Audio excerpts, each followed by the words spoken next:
Thanks to everyone who's been watching our behind-the-scenes tours. Remember, what you need to do is as soon as you see one, share it, like it, subscribe, and then you'll be sure to get every one of these when they drop. This kind of car that, well, if you were a baron of industry, you would definitely ride in a conveyance such as this. And this date in history is kind of important to one particular baron of the day. January 22nd, 99 years ago, in 1912, he was definitely a baron of industry, a robber baron even, though he stood in the shadow of a far larger figure.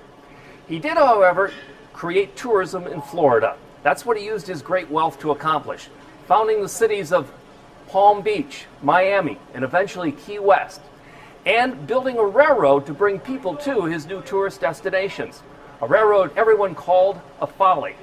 But that folly was completed on this date, January 22nd, 1912, when the railroad reached Key West. It was the Florida East Coast Railway. It's 1867. Henry Flagler, his first business venture having failed, which was salt mining, teams up with Samuel Adams, not to be confused with the logger by the same name. But it was the third member of that triumvirate in business that you do remember, and that was John D. Rockefeller.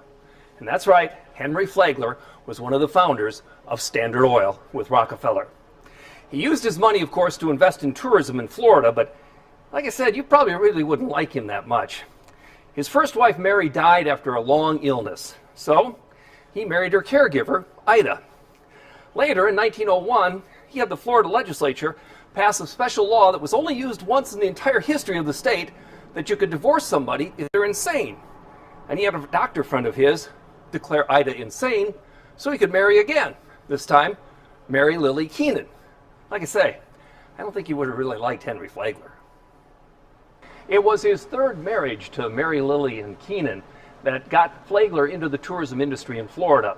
They went on their honeymoon in St. Augustine, and he instantly saw the potential of Florida as a vacation retreat. So he built hotels all over the state. And what he needed was to get people to those hotels. And of course, what did he do? He built a railroad. And the railroad was very successful. Florida was growing, his hotels were incredibly magnificent, and people wanted to stay there and ride his trains to get to them. He then set his sights in 1905 on an island 128 miles off the southern tip of Florida called Key West. And he was convinced he could build his railroad, leapfrogging from key to key to key to get down to Key West. He called it the Overseas Railroad. Others called it Flagler's Folly. The Florida East Coast route to Key West was an engineering marvel. It took 7 years, cost $50 million in the day, and was a marvel of design and construction, with a lot of new techniques being introduced. At 4,000 people at a time were working on this railroad over those 7 years. When it was done, Flagler's Folly was called the eighth wonder of the world. But it all blew away in a horrific storm on Labor Day weekend in 1935. A Cat 5 hurricane ravaged the east coast of Florida and blew out most of the railroad. Well, by 1935, the Florida East Coast was a bankrupt railroad and was unable to rebuild the structures that took so much time and effort and money to build the first time around. So they sold what was left to the state of Florida, which rebuilt some of it and turned it into a highway down to Key West, which was now becoming a very popular tourist attraction, not to mention a deep water port that was accessible to the Panama Canal. It was very important.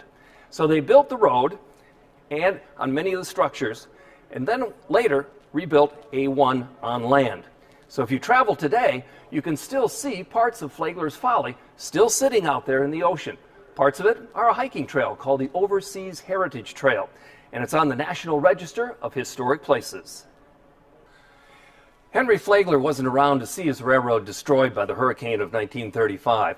He passed away after a fall down a flight of stairs in 1913. As I said, portions of his railroad still exist, including a little portion of it that runs around Key West. But his empire started tourism in Florida and made it the Sunshine State.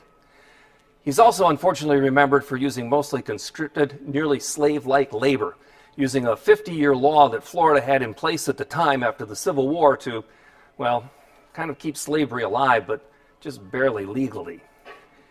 But railroads were built by people, and they serve people, and it's important to know the stories of those people, like Henry Flagler.